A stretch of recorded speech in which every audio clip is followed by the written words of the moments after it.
اسرائیل کی جانب سے مسلسل چوتھے روز بھی غزہ پر بمباری کا سلسلہ جاری ہے اور 4 روز سے جاری حملوں میں شہید فلسطینیوں کی تعداد 119 ہو گئی۔ اسرائیل نے آج بھی غزہ پر بمباری کا سلسلہ جاری رکھا۔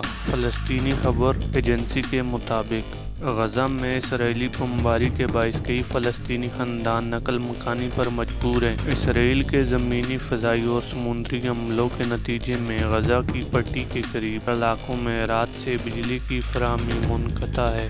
اسرائیلی فوج نے غزہ میں زمینی دستے بھیج کر حملے کرنے کے اپنے ہی بیان کو 2 گھنٹوں بعد واپس لے لیا اور غزہ میں صہیونی فوج داخل ہونے کی تردید کر دی۔ فلسطینی حکام کے مطابق غزہ میں اسرائیلی بمباری میں شہید فلسطینیوں کی تعداد 119 ہو گئی، جن میں 31 بچے اور 119 خواتین بھی شامل ہیں، جبکہ اسرائیلی حملوں میں 830 سے زائد فلسطینی زخمی ہوئے ہیں۔ اسرائیل کے شہر لد میں اسرائیلی آبادکاروں نے مسلم قبرستان میں قبروں کی بے حرمتی کی اور قبرستان کی دیواروں پر نازیبا کلمات لکھ دیے۔ دوسری جانب غزہ سے فلسطینی تنظیم حماس کے راکٹ حملوں میں 7 اسرائیلی ہلاک اور متعدد زخمی ہو چکے ہیں۔ ادھر فلسطین کی تازہ ترین صورتحال پر بلایا گیا آج ہونے والا سلامتی کونسل کا اجلاس امریکہ نے مؤخر کروا دیا۔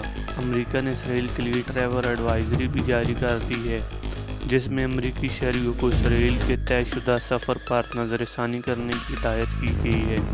دوستو، امید کرتا ہوں ہماری یہ ویڈیو آپ کو پسند آئی ہوگی۔ چینل کو سبسکرائب اور ویڈیو کو لائک کرنا مت بھولیے گا۔